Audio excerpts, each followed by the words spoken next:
Chosen one, tell me something. Have you ever woken up at 3 a.m. with your heart pounding, not from a nightmare, but from something watching, waiting, testing whether you'll still believe when no one's looking? Have you ever wondered why your most brutal battles aren't fought on stages or in boardrooms, but in the silent corridors of your own soul?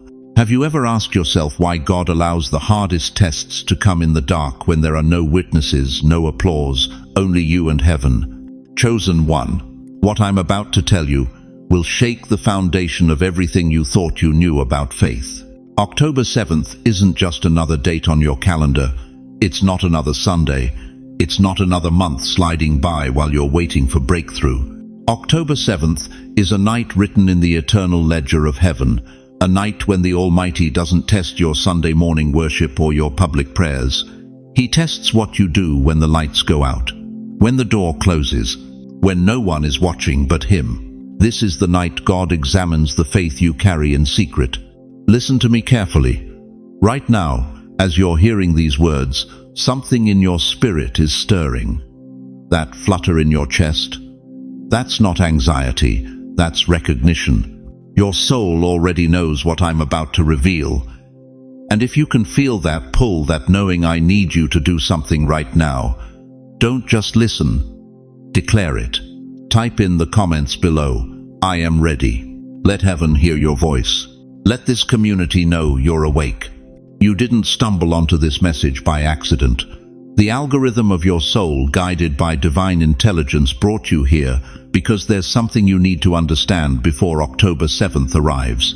This isn't prophecy meant to scare you. This is preparation meant to save you from making the one mistake that will cost you everything you've been praying for. Before we go deeper, I want to pause and honor every single one of you. Thank you to everyone who has supported this message through Super Thanks. Your generosity means more than you know. You're not just donating, you're helping spread light to others who feel alone in their calling. Whether you give or not, I'm deeply grateful for your presence here. Your support, your time, your attention, it all matters. And if this message resonates with your soul, go ahead and let that seed of faith take root. Now hear me clearly. What happens on October 7th will separate those who say they believe from those who prove it when no one's looking. This is the test Abraham faced on Mount Moriah, the test Job endured in ash and agony, the test David passed in caves while Saul hunted him like prey. The question isn't whether you have faith. The question is, do you have faith in secret? Stay with me, don't scroll away. Because what I'm about to reveal in the next few minutes will determine whether you step into the breakthrough you've been begging for, or whether you forfeit it in the shadows of your own doubt. Your survival depends on what you do next. Why does God wait until you're alone to ask for everything? Why does He choose the moment when there are no cameras, no witnesses, no congregation watching, to demand the deepest sacrifice of your soul? Why does the hardest test always come in the dark when it's just you, your doubt, and heaven holding its breath? Because that's where the truth lives, chosen one. That's where faith stops being performance and becomes survival.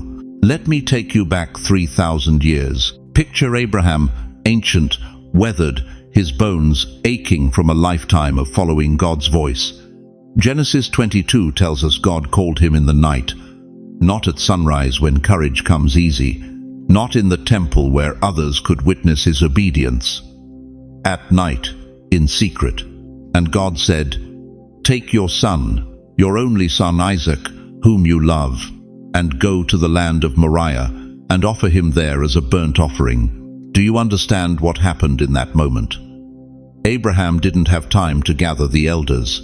He couldn't call a prayer meeting. He couldn't post about it, couldn't ask for advice, couldn't wait for confirmation. It was just him, God, and a command that made no sense. And he climbed that mountain in darkness while the world slept.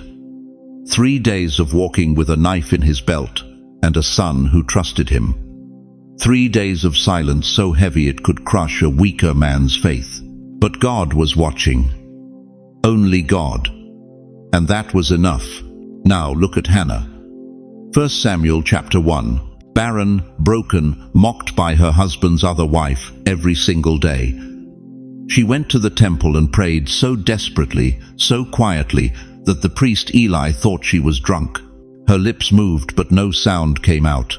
She was weeping in whispers, praying in secret, pouring out her soul where no one could hear her but heaven. The world saw a crazy woman. God saw a mother to be carrying the prophet Samuel in her prayers before she ever carried him in her womb. And David, oh beloved, think about David, the boy anointed king, then hunted like an animal. 1 Samuel 22 through 24. He lived in caves, Adullam, En-Gedi, dark, damp holes in the earth where no one could see him. And what did he do in those caves? He wrote Psalms. Psalm 57. I cry out to God Most High, to God who fulfills his purpose for me. He sang to sheep and shadows and angels. He worshipped when there was no crowd to impress, no army to inspire, just stone walls and the sound of his own voice echoing back. God was testing him in secret, refining him where no one was looking. Do you see it now? Do you see why October 7th matters? Because you've lived this story. You just didn't know it had a name. You've prayed in kitchens at 2 a.m. when insomnia and intercession collided. You've wept in hospital hallways while your family slept, begging God to spare someone you love. You've carried burdens so heavy your shoulders still ache, and not one person at church ever knew. You've forgiven people in your heart who never apologized out loud. You've tithed when your bank account was screaming at you to stop. You've loved when it would have been easier to hate. That was your secret test, every single one of them, and God saw you. He recorded it. He wrote it down in heaven's ledger, while the world scrolled past your pain without noticing. Think of October 7th like this. It's a sealed exam God places on your desk. The room is empty, no professor standing over you, no classmates to copy from. Just you, the test, and a pen made of faith.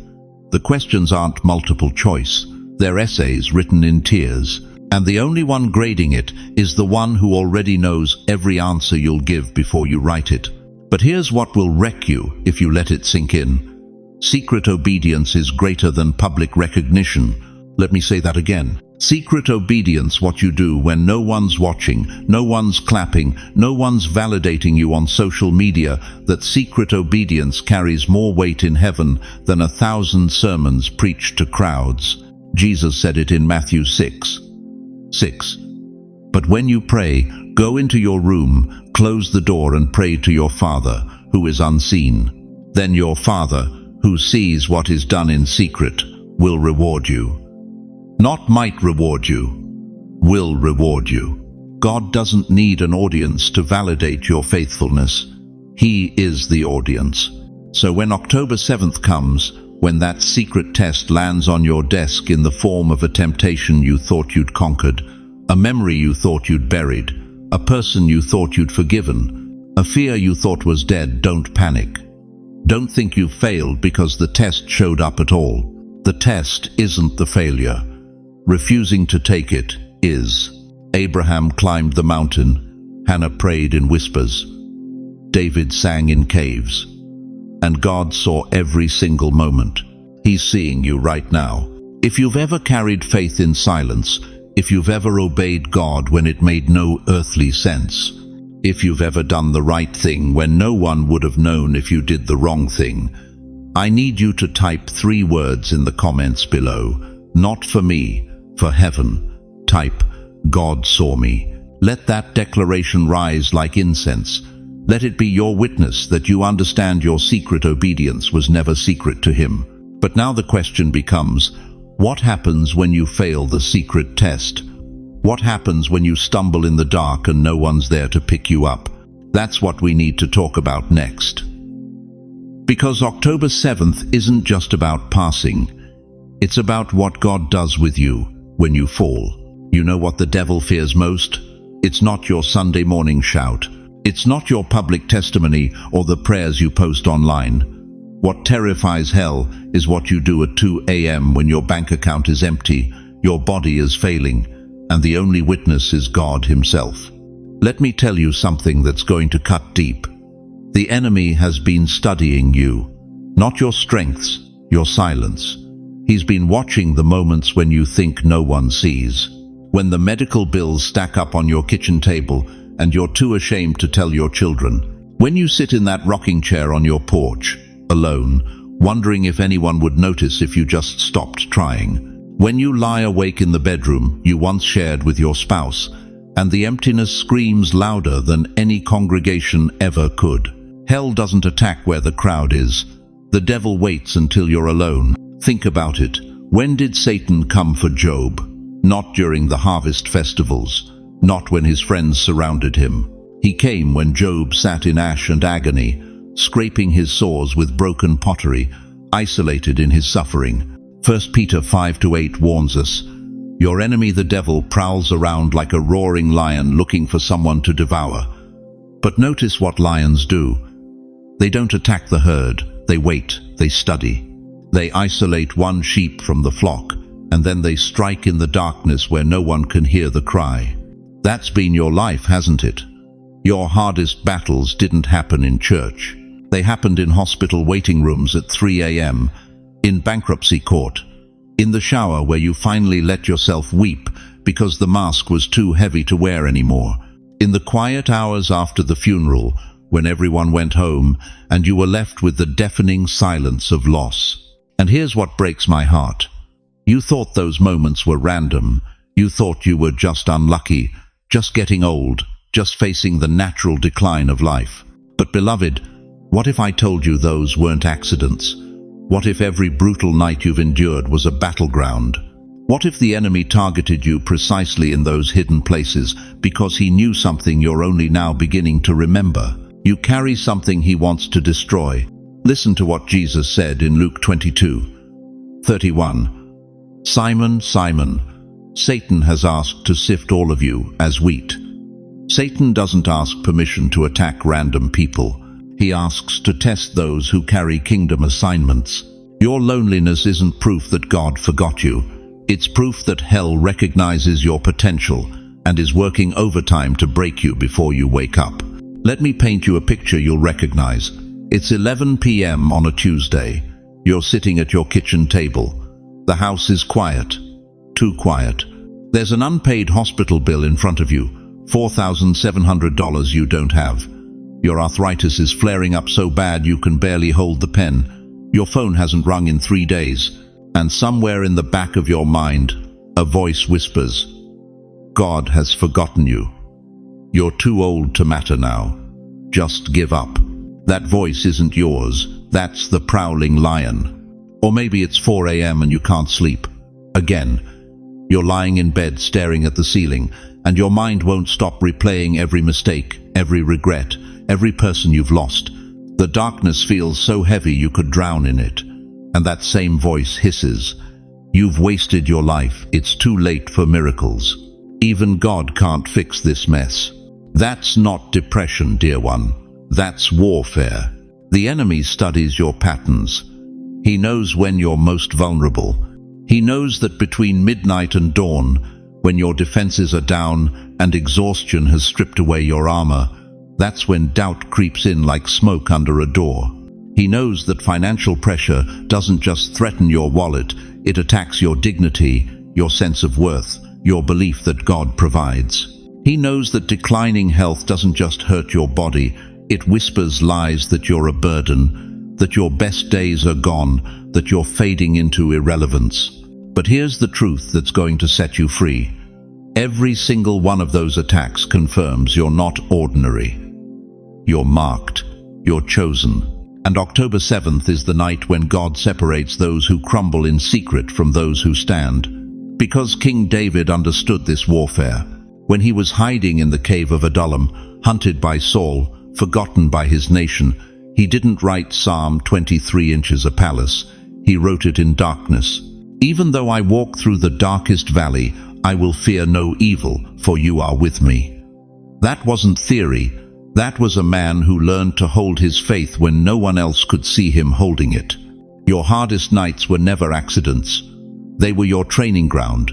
Every time you chose to pray when it felt pointless, every time you whispered, "I still trust you," through tears, every time you got out of bed when staying down felt easier, you were building the kind of faith that cannot be shaken, the kind of faith that hell fears, the kind of faith that God is about to reward on October 7th. But you have to understand something crucial. The test isn't coming. The test has already been happening. Every lonely night, every financial crisis, every health scare, those were the preliminaries. October 7th is the final exam. And the question isn't whether you can quote scripture. The question is, when the lights go out and no one's watching, will you still believe? If you know in your bones that October 7th is already stirring in your spirit, if you can feel the weight of this truth settling over you like a mantle, I need you to do something right now. Say it out loud where you are. I will not fail my secret test. Don't just think it, declare it, and write it in the comments below. Let your fingers type what your spirit already knows. Because when you declare your faith, even in a comment section, you're serving notice to hell that you're not backing down. The invisible enemy thought he could break you in the dark. But what he didn't count on was this: you're still here, you're still breathing, you're still believing. And that makes you dangerous. So the question that will determine everything is this. Now that you know the enemy's strategy, now that you understand your lonely nights were battlegrounds and not breakdowns, what are you going to do when October 7th arrives and God asks you to prove your faith where no one else can see? You want to know why your greatest seasons of growth happened when nobody was watching. You want to understand why God let you sit in silence while others got their miracles on Instagram. Let me tell you something that will break your heart open and put it back together in the same breath. Your hiddenness was never your punishment. It was your preservation. Listen to me, beloved. I'm talking to the 2-year-old grandmother who raised 4 children, buried a husband, and wonders why God still has her here when all her friends have gone home. I'm talking to the 8-year-old man who worked 43 years at the same plant, retired with a gold watch they spelled your name wrong on, and now sits in a quiet house asking, "God, did you forget I'm still breathing?" You think you've been sidelined. But what if you've been safeguarded?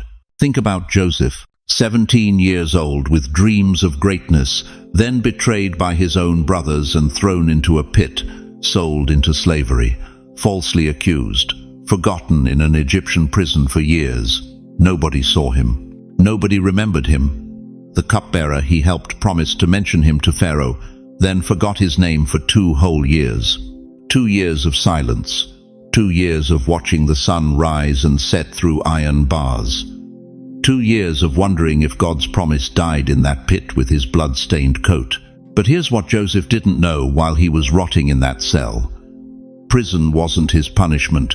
Prison was heaven's graduate school. Every day of hiddenness was teaching him something the palace could never teach: how to manage injustice without becoming bitter, how to serve faithfully when nobody's applauding, how to interpret dreams when your own dreams look dead. Genesis 41-46 tells us Joseph was 30 years old when he stood before Pharaoh. 30. That means he spent 13 years in slavery and prison before his moment came. 13 years of divine hiddenness. But when his time arrived, he didn't just get promoted. He got elevated to second in command of the most powerful nation on earth. One conversation with Pharaoh, and Joseph went from prisoner to prime minister. Why? Because hidden seasons don't decrease your value, they increase your capacity. Now look at Moses, 80 years old. 80. Tending sheep in the wilderness of Midian, so far from the Egyptian palace where he grew up that he probably thought God had written him off completely. 40 years of obscurity. 40 years of watching the same sheep walk the same hills. Nobody knew his name anymore. Nobody remembered the prince who tried to save his people and failed. But Exodus 7:7 says Moses was 80 years old and Aaron 83 when they spoke to Pharaoh. God waited until Moses was past retirement age, until the world would have counted him out, until he had no strength left but God's strength. Why? Because the Almighty doesn't need your youthful energy. He needs your tested endurance. Moses wasn't disqualified by his age. He was finally ready. And if you think that's just ancient history, let me tell you about Anna. Luke 2:36-37 introduces us to a prophetess who was 84 years old. 84. She'd been widowed after only 7 years of marriage, then spent the next 77 years fasting and praying in the temple. 77 years of waiting. 77 years of watching younger people come and go. 77 years of hiddenness. But when Mary and Joseph brought baby Jesus to the temple, who was the first to recognize the Messiah?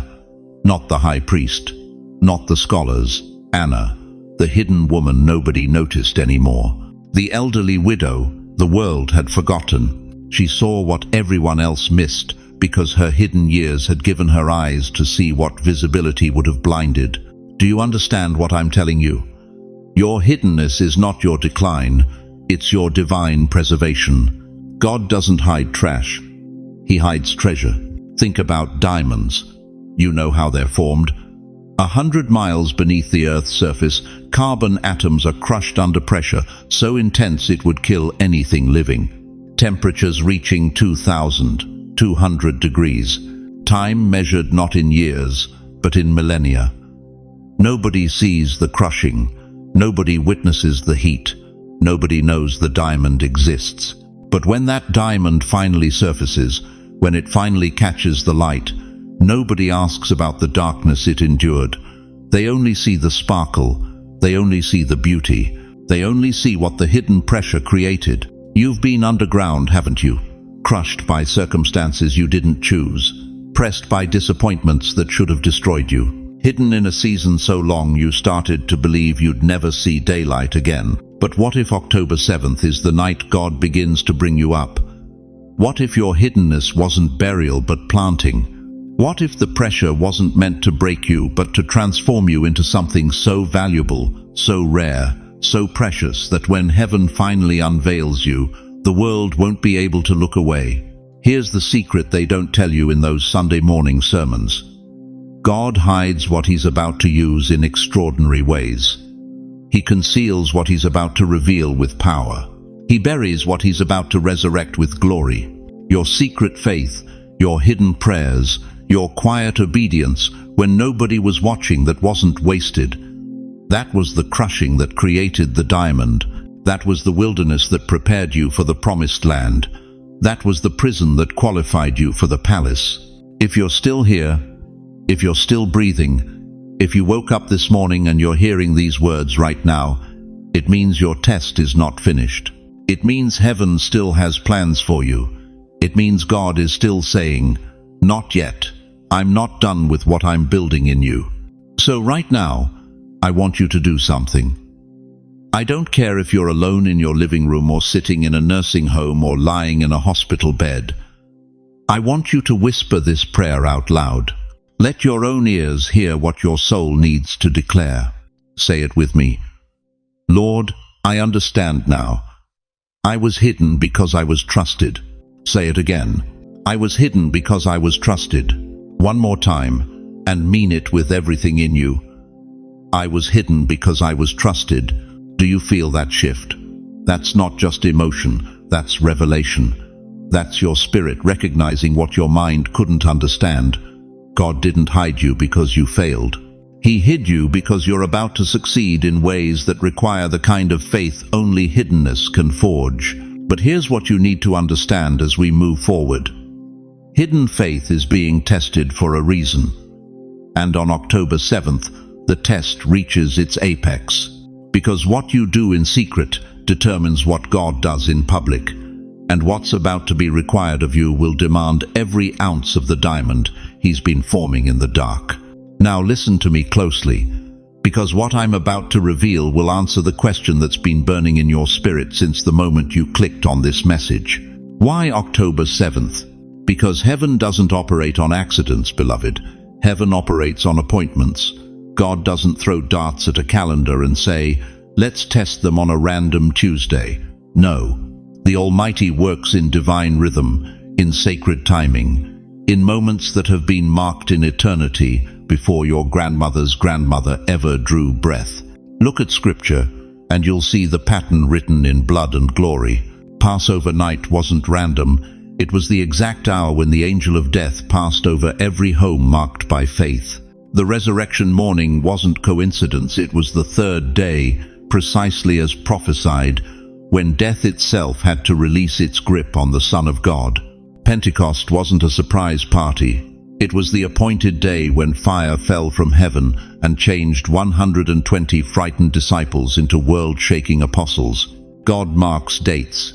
Chosen one. He circles them in crimson ink on heaven's eternal calendar, and October 7th, 2025 is one of those nights. This is what the ancient Greeks called kairos time, not chronos, the ticking of clocks and the turning of pages, but kairos, the appointed moment when eternity crashes into your everyday existence and everything that was hidden gets weighed on scales you cannot see. But here's what's going to shake you to your core. Here's what separates October 7th from every other spiritual moment you've experienced in your 70, 80, 90 years on this earth.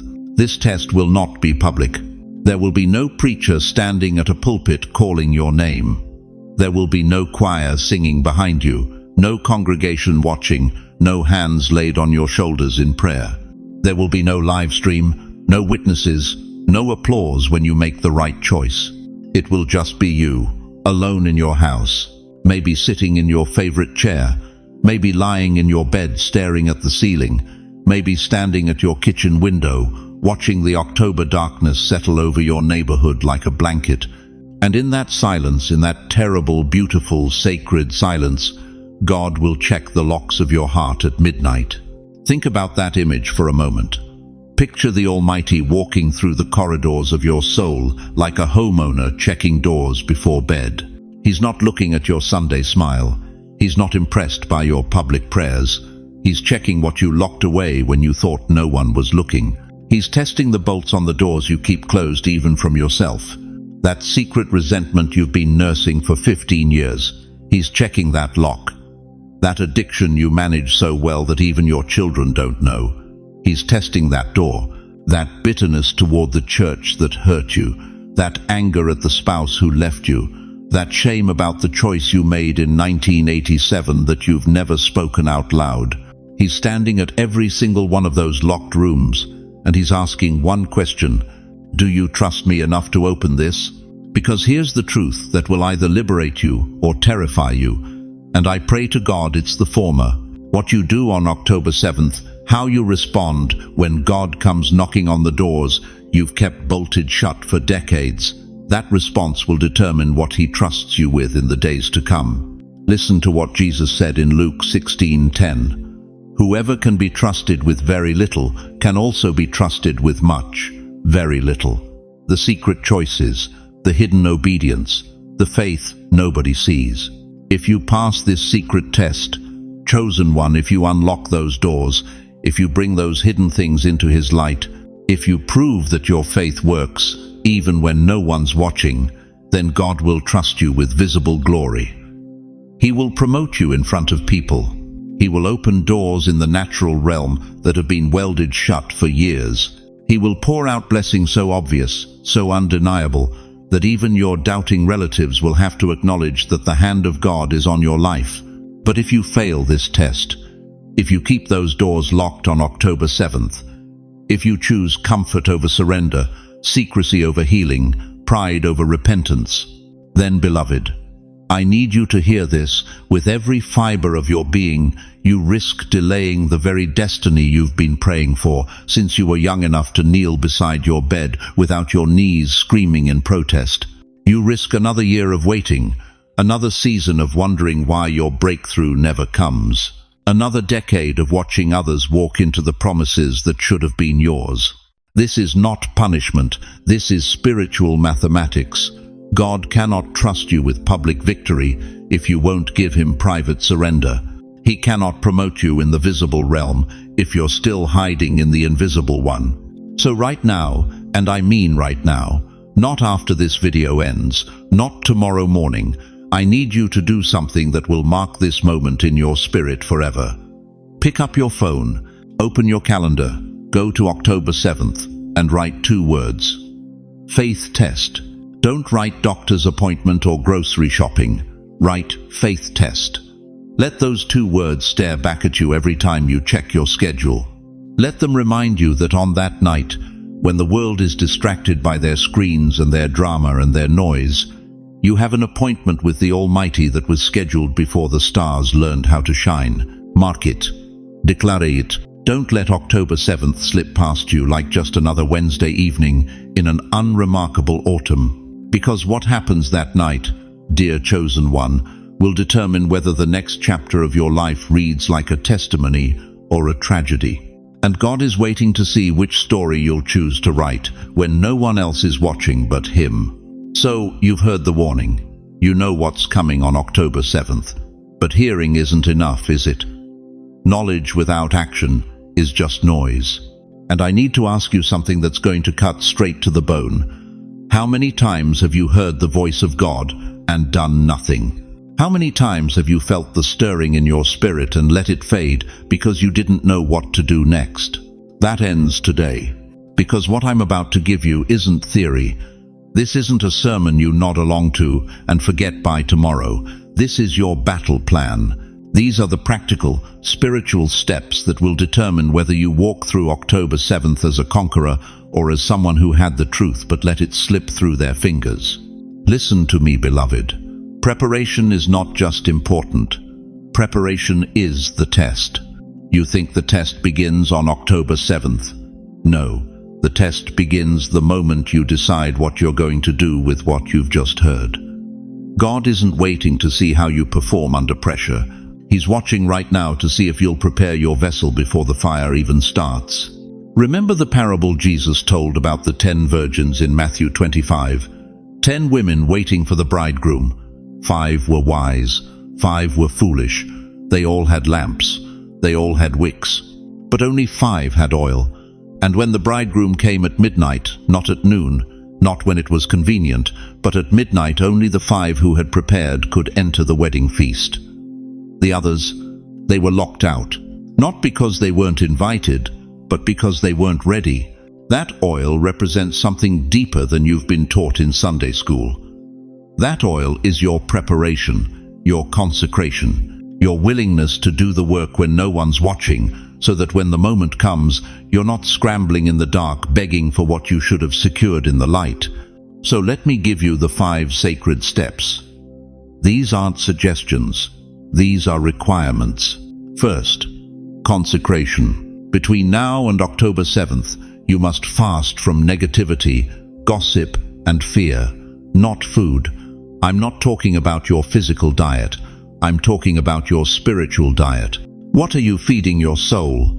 Every time you engage in gossip, you're drilling a hole in your vessel. Every time you scroll through fear-based news for hours, you're contaminating the oil in your lamp. Every time you speak words of doubt over your own life, you're leaking the very power you need to survive what's coming. Proverbs 4:23 says, "Above all else, guard your heart, for everything you do flows from it."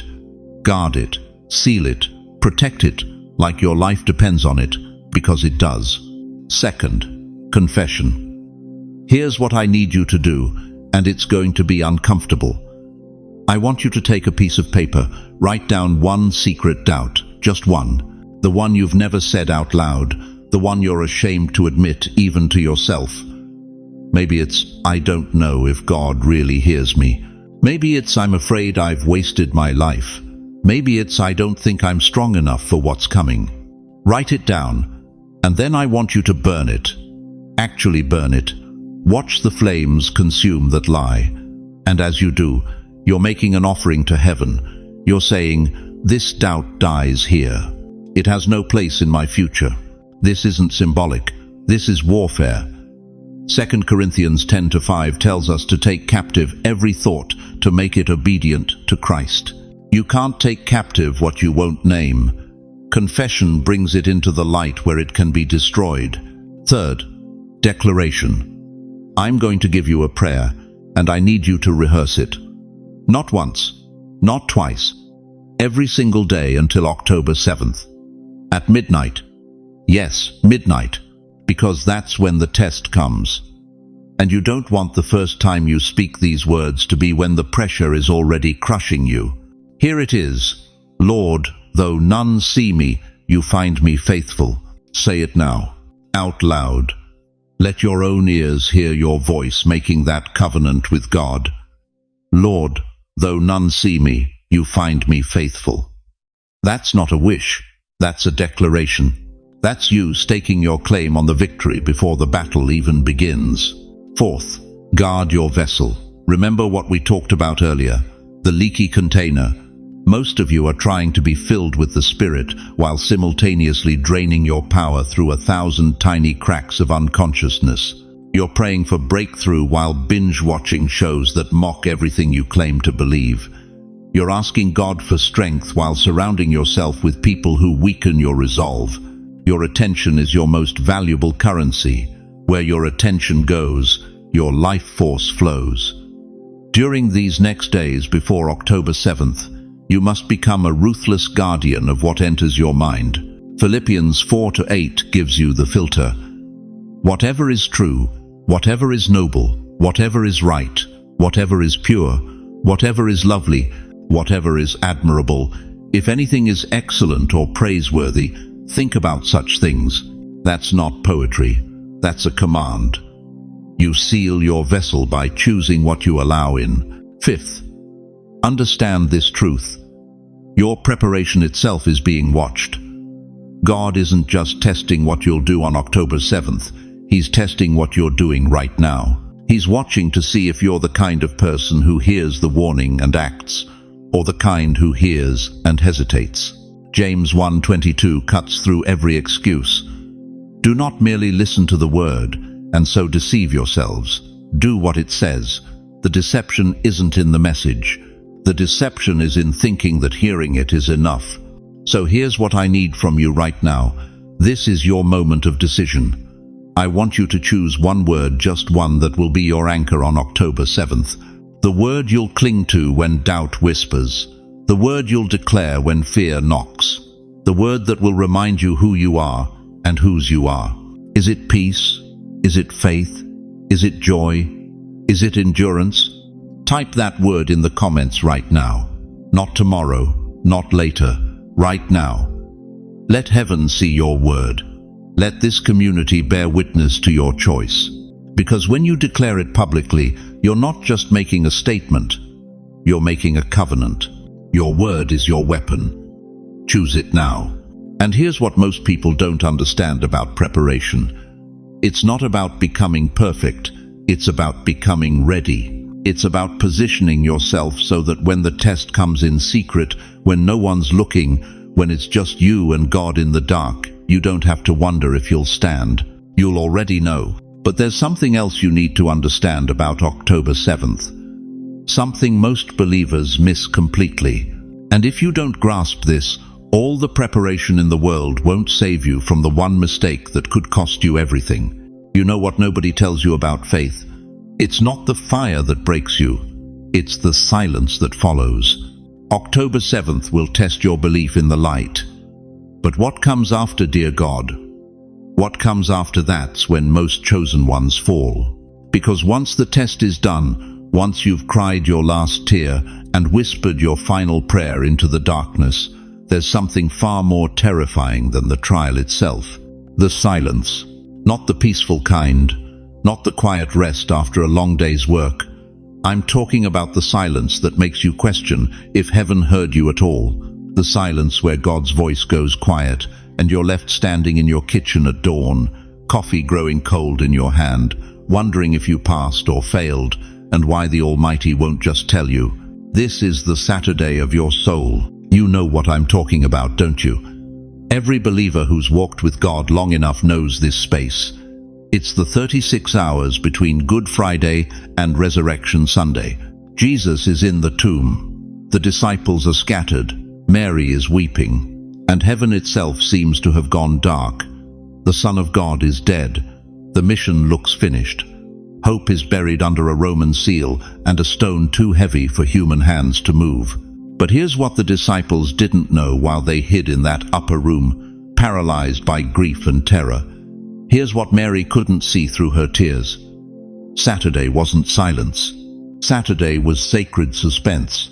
God was working in the invisible realm. He was breaking the chains of Sheol. He was preparing the greatest comeback in human history. He was about to prove that what looks like an ending is just heaven clearing the stage for a resurrection. But none of them knew that yet. All they knew was silence. And that's exactly where you'll be after October 7th. Listen to me carefully, because this is where most believers lose everything they fought for. You'll wake up on October 8th, and nothing will look different. Your bank account won't have miraculously multiplied. Your body won't feel younger. That relationship you've been praying about won't suddenly be healed. The door you've been knocking on won't swing open with angelic trumpets announcing your breakthrough. It will feel like heaven's radio went quiet. You'll check your phone. You'll check your heart. You'll look for some sign, some confirmation, some evidence that God heard your midnight prayers. And you'll find nothing but silence. And in that moment, the enemy will whisper the most dangerous lie he's ever told you. It didn't work. God wasn't listening. You failed the test. Nothing's changed. Nothing's coming. You're still stuck. You're still forgotten. You're still alone. But that's not truth, beloved. That's terror dressed up as reality. Job sat in silence for 7 days after losing everything. His friends didn't speak. Heaven didn't answer. The only sound was the scraping of broken pottery against his infected skin as he sat in ashes, wondering if God had abandoned him. 7 days of silence. 7 days of wondering if his faith had been wasted. 7 days of the enemy whispering that his suffering was punishment, not preparation. But God was working the entire time, preparing vindication, preparing restoration, preparing to give Job double everything he lost, and to speak his name in Scripture for thousands of years, as the man who held on when holding on made no sense. The silence wasn't absence, it was incubation. Abraham waited 25 years between the promise and Isaac's birth. 25 years of silence, where every month Sarah's womb stayed barren, and every year made them older, weaker, more impossible candidates for parenthood. 25 years of neighbors whispering that Abraham was delusional. 25 years of wondering if he'd heard God wrong. But Genesis 21:1 says, "The Lord did for Sarah what he had promised." Not what Abraham deserved, not what made logical sense, what he had promised. And the silence between Genesis 12 and Genesis 21 was God orchestrating nations, preparing lineages, setting the stage for Jesus Christ himself to come through the womb that everyone said was dead. You're not too old for your breakthrough. You're being positioned for it. You know those long nights, don't you? The ones where you prayed until your knees ached and your voice went hoarse and heaven felt like concrete. The ones where you begged God for an answer, a sign, anything to prove he still cared. And you got nothing but silence and the sound of your own heartbeat. That was your Saturday. That was your tomb time. That was God rewriting your spiritual DNA in the invisible realm while you thought he'd forgotten your address. But silence is never absence. Silence is sacred suspense. It's the pause between the question and the answer. It's the space where heaven does its deepest work. Because here's what you need to understand. God doesn't operate on your timeline. He operates on his. And his timing is always, always perfect. Not early, when you're not ready to steward the blessing. Not late, when the opportunity has passed. But precisely when your character matches your calling and your faith can finally handle what your prayers have been asking for. October 7th tests your faith in the dark. But October 8th, 9th, 10th, those days test whether you can trust God in the silence. Can you believe when you can't see? Can you stand when you can't feel his presence? Can you keep walking when the path ahead looks exactly the same as it did before you prayed? Because I'll tell you what's happening in that silence. Your prayers are traveling. Your seed is germinating. Your breakthrough is building. And every single day you choose faith over fear, trust over doubt, hope over despair. You're watering that seed. You're adding compound interest to your heavenly account. You're proving to principalities and powers in the spiritual realm that you're not a Sunday morning believer. You're a through the valley, through the tomb, through the silent soldier of the Most High God. Do not mistake the silence for failure. The outcome is hidden, but it is building. Right now, I need you to do something. If you've lived through the silence of God before, if you've endured those seasons where heaven felt deaf and your faith felt foolish, I want you to write 4 words in the comments. I endured the silence. Let somebody else who's in their Saturday right now know they're not alone. Let them see that silence doesn't mean the end, it means the pause before resurrection. Because what's about to happen after your October 7th test will prove that God's silence was never his absence. It was his strategy. You want to know what's really happening on October 7th? Let me tell you something that will stop your heart and restart it at the same time. Right now, this very moment, there are books being opened in heaven. Not the kind you read on Sunday morning. I'm talking about ledgers, divine accounting records. And chosen one, your name is in them. Revelation 5-8 tells us that the 24 elders fell before the Lamb, each holding golden bowls full of incense, which are the prayers of God's people. Did you catch that? Your prayers, every single whispered plea at 3 a.m. When your knees hit that cold bedroom floor, they're not evaporating into empty air. They're being collected, stored, recorded in golden bowls before the throne of the Almighty. But here's what most people don't understand. Those bowls aren't just decorative, they're evidence. On October 7th, heaven conducts what I call the angelic audit. And I need you to understand what that means for your life right now. Picture this: angels, not the chubby cherubs from greeting cards, but the mighty messengers of God standing with scrolls in their hands. Names are being checked. Tears are being tallied. Every secret act of obedience you thought nobody saw, it's there. Every time you gave when you were broke, recorded. Every moment you forgave when betrayal was still bleeding fresh in your chest, written down in permanent ink. Your life is heaven's ledger. October 7th is audit day. Now I know what some of you are thinking. You're sitting there in your living room, maybe you're 75, 80, maybe 90 years old. You're thinking, but I'm nobody special. I never preached a sermon, never led a ministry, never stood on a platform. And that's exactly why this message is for you. Let me ask you something that's going to cut deep.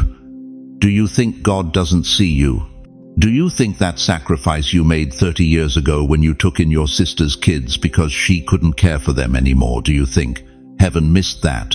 Do you think when you worked that extra shift at 72 years old, not for yourself but to help pay your grandson's college tuition, do you think the angels weren't taking notes? You've been living like your secret obedience doesn't matter.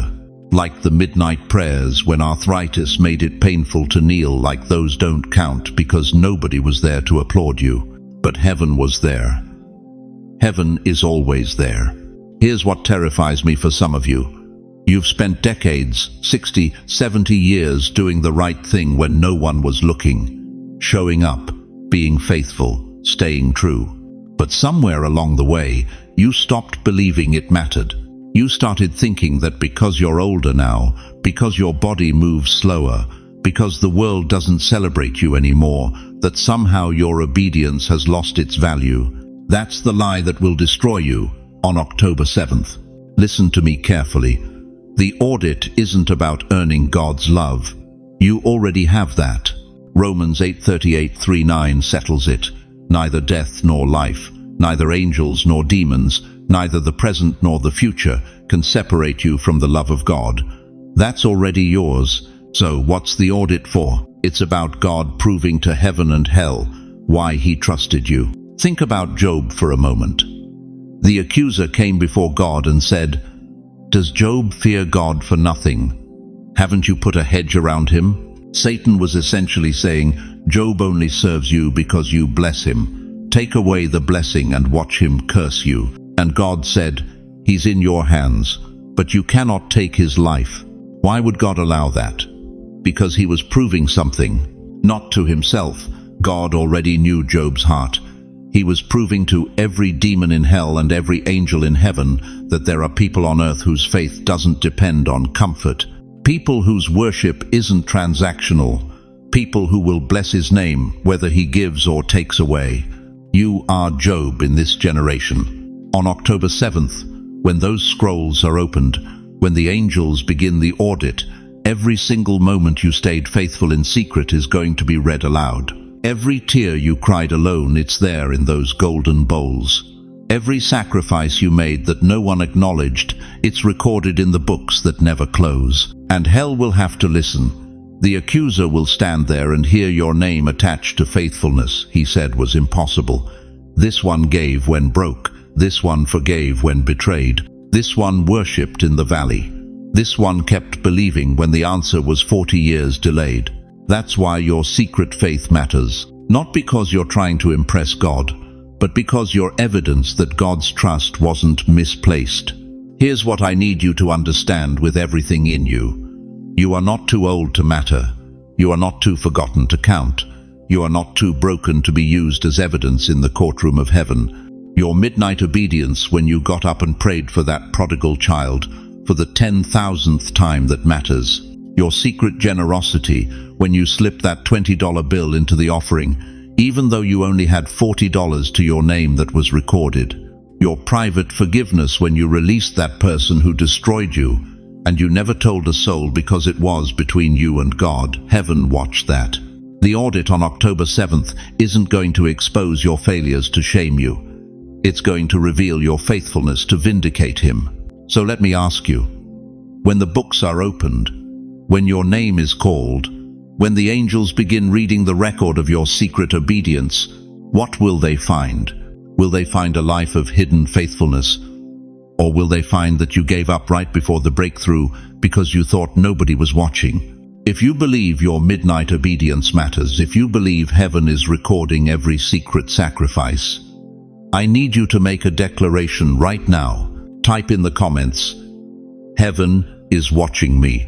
Don't just think it, declare it.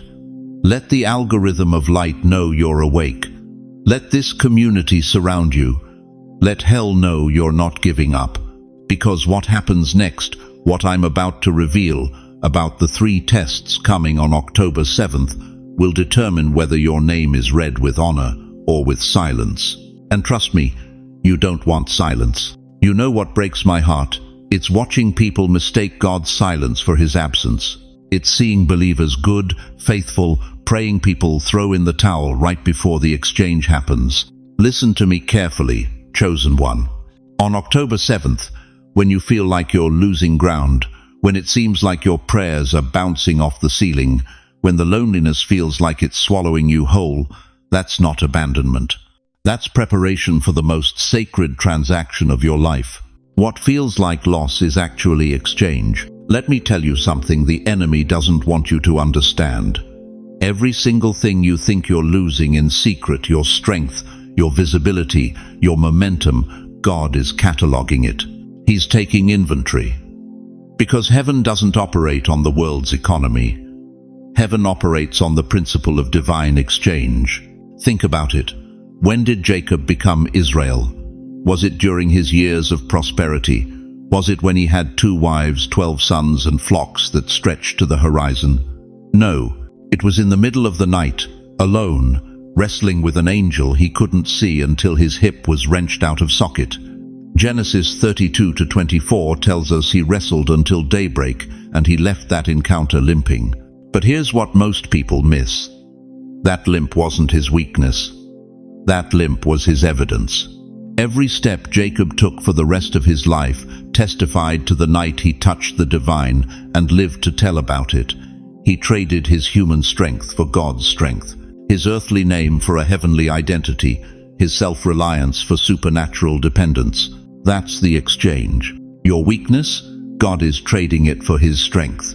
Your hiddenness, he's exchanging it for honor that won't fade when the spotlight does.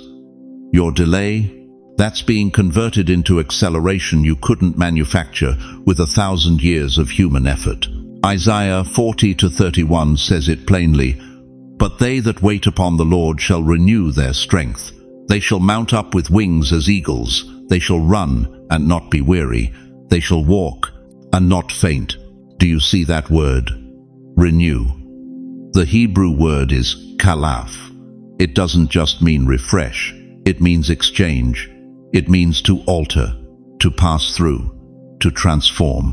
When you wait on the Lord in secret, you're not just sitting around hoping things get better. You're standing in the cosmic exchange office where heaven trades your human limitations for divine capabilities. But here's the catch.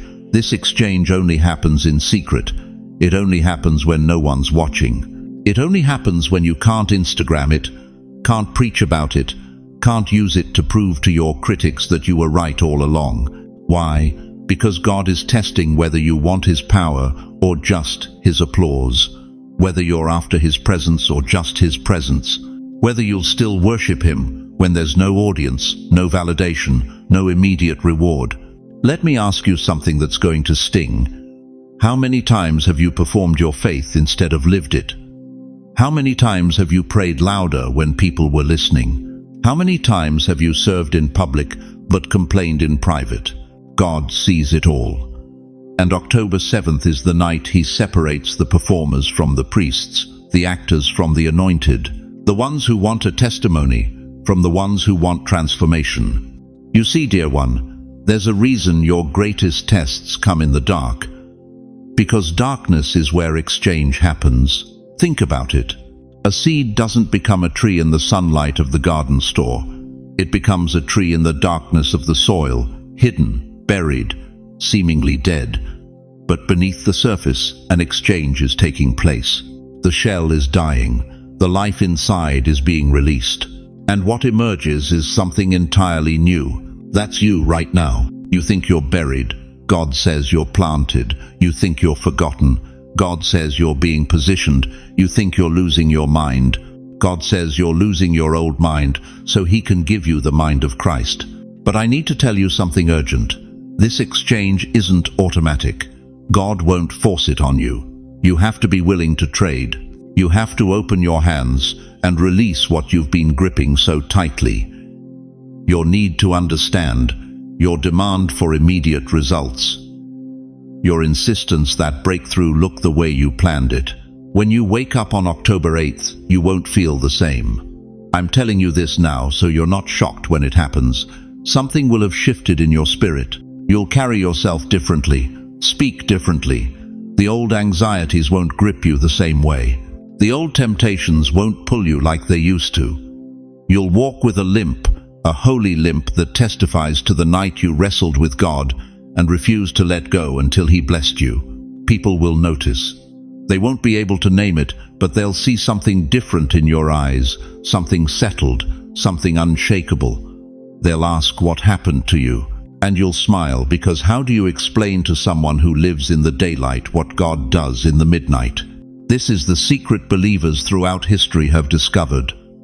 Moses came down from the mountain with his face glowing, and he didn't even know it.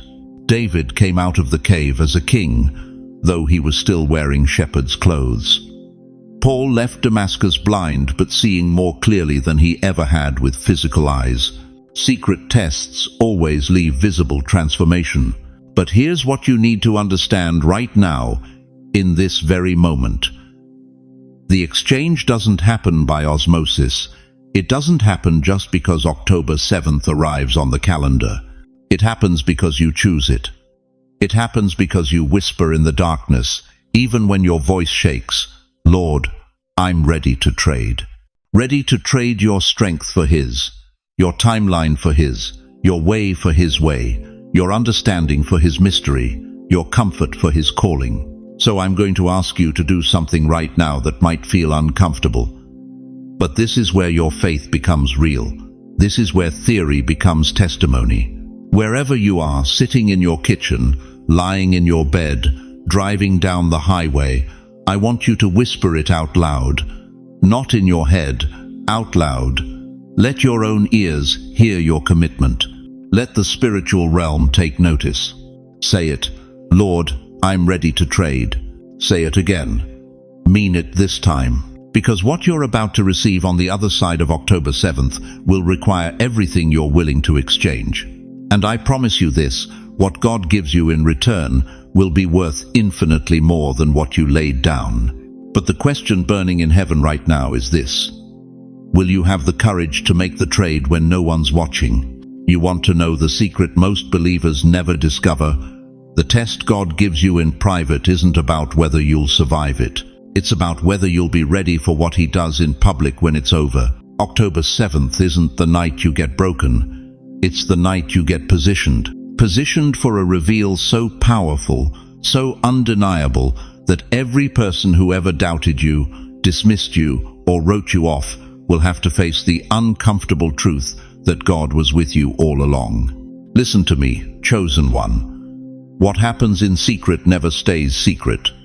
Not with God. He doesn't test you in the dark so you can stay in the dark. He tests you in the shadows so that when He brings you into the light, no one can question whether you earned it. No one can say it was luck. No one can diminish what heaven orchestrated. Think about Joseph. Genesis 41 tells us he went from a prison cell to Pharaoh's palace in a single day. One day. 30 years old, rotting in an Egyptian dungeon for a crime he didn't commit. Forgotten by the cupbearer who promised to remember him. Abandoned by brothers who sold him like livestock. But God was watching every secret tear, every silent prayer, every moment Joseph chose integrity when no one would ever know. And then, one morning, Pharaoh had a dream. One dream changed everything. Joseph was pulled from prison, cleaned up, and standing before the most powerful man in the world. Within hours, he wore Pharaoh's ring. Within days, he controlled the entire economy of Egypt. The brothers who betrayed him would one day bow before him, just as his childhood dreams predicted. Here's what most people miss about Joseph's story. The reveal wasn't just about Joseph getting promoted. It was about God publicly vindicating every year Joseph spent in secret faithfulness.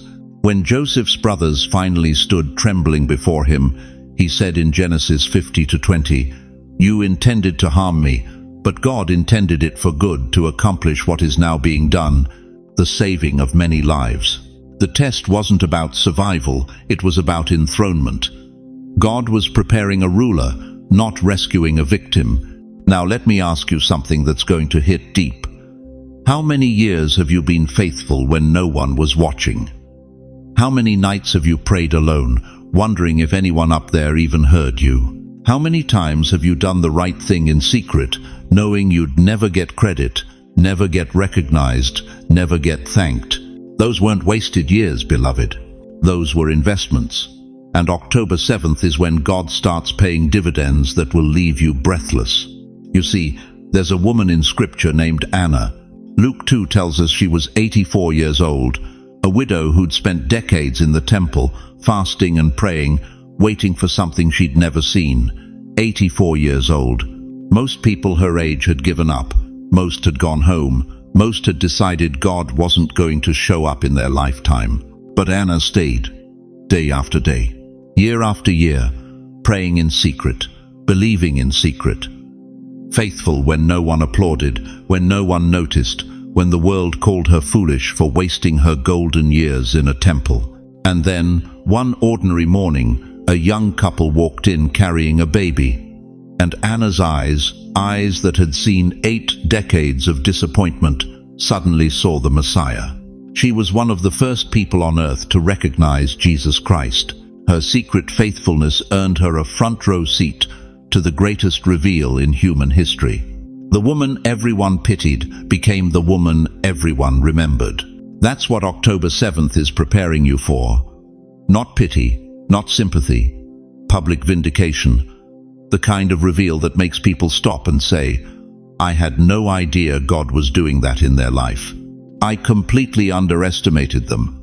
Your neighbors who whispered about your struggles, your family members who doubted your calling, your so-called friends who quietly celebrated when you stumbled. After October 7th, they won't whisper anymore.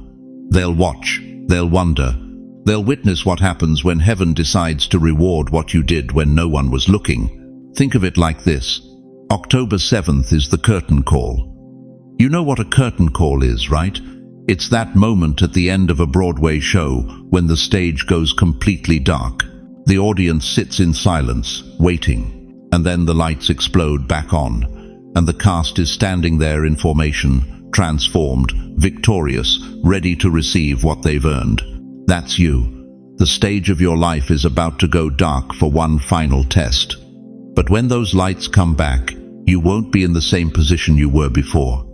You'll be standing in new authority, new favor, new grace, and everyone watching will know something shifted.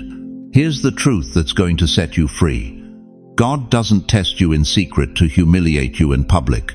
He tests you in secret to prepare you for a promotion so big, so visible, so undeniable that you'll need the character you built in the dark to handle the spotlight he's about to turn on. David understood this. He spent years running from King Saul, hiding in caves, leading a ragtag group of misfits, while the throne that was promised to him seemed further away than ever. But every day in those caves, God was preparing a king. When David finally took the throne, he didn't just rule Israel, he transformed it. And 1 Samuel 18:14 tells us why. In everything he did, he had great success, because the Lord was with him. The secret faithfulness became public favor. The hidden anointing became visible authority. The test became the testimony. So let me ask you one more time, and I need you to feel the weight of this question. Are you ready for God to make visible what He's been building in you behind closed doors? Are you prepared for the moment when your private obedience becomes public blessing? Are you willing to let the world see what God always saw?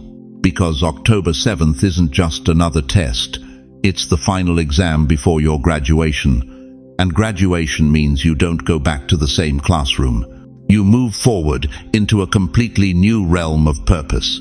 If you're ready, if you can feel your spirit rising right now, if something in you is saying yes even though your mind doesn't fully understand, I need you to declare it.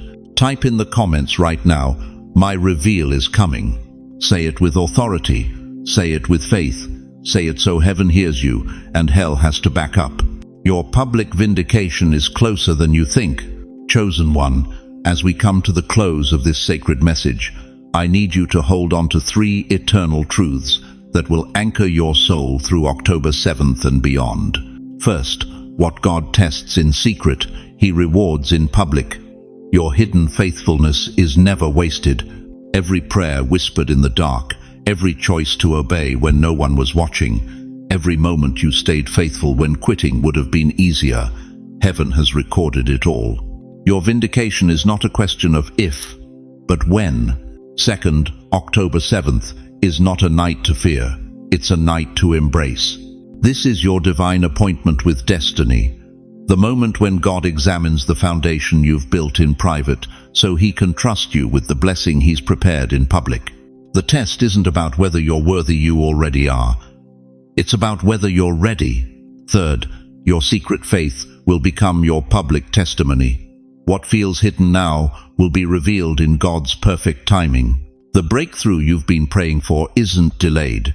It's being prepared with precision so that when it arrives, no one can deny that heaven orchestrated it. But I need you to hear something deeper than doctrine right now.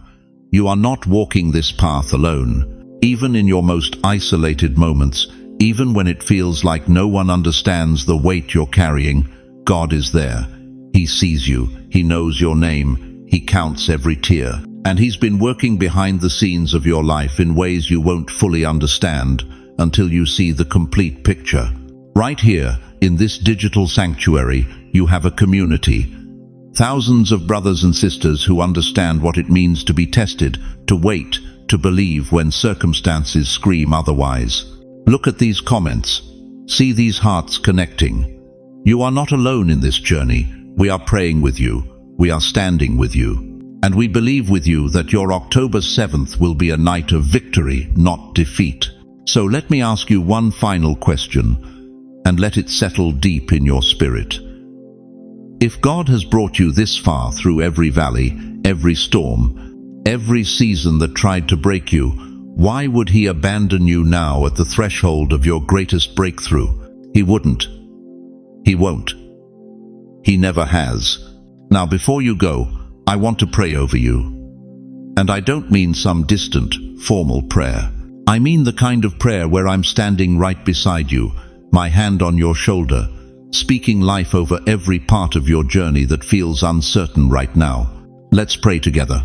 Heavenly Father, I lift up every person hearing these words right now. Lord, you see them, not just their struggles, but their strength, not just their doubts, but their determination, not just their pain, but their perseverance. God, they have been faithful when no one was watching. They have believed when circumstances said, give up. They have kept going when quitting would have been easier. Tonight, I ask you to breathe fresh courage into their weary souls.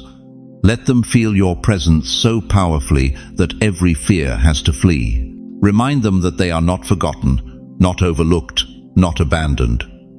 You have been preparing them for October 7th since before they knew its name. Father, as this sacred night approaches, I pray for divine protection over their minds, their hearts, their faith. Silence every voice of doubt. Shut down every spirit of fear.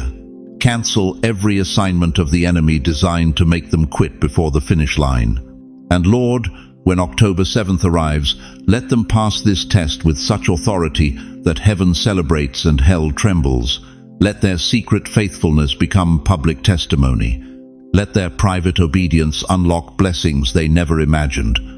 Let this be the night that changes everything. Give them rest tonight, God. Let them sleep in perfect peace, knowing that you are working even while they rest. Strengthen them for what's ahead. Prepare them for the reveal that's coming. And let them wake up tomorrow with unshakable confidence that their breakthrough is not just possible, it's inevitable. In the mighty, matchless name of Jesus Christ, I seal this prayer with faith, hope, and love. Amen. Now, I need you to do something for me. If this message stirred something in your spirit, don't keep it to yourself. Share it in the comments below. Tell us what God spoke to your heart today. Ask us to pray for specific areas of your life.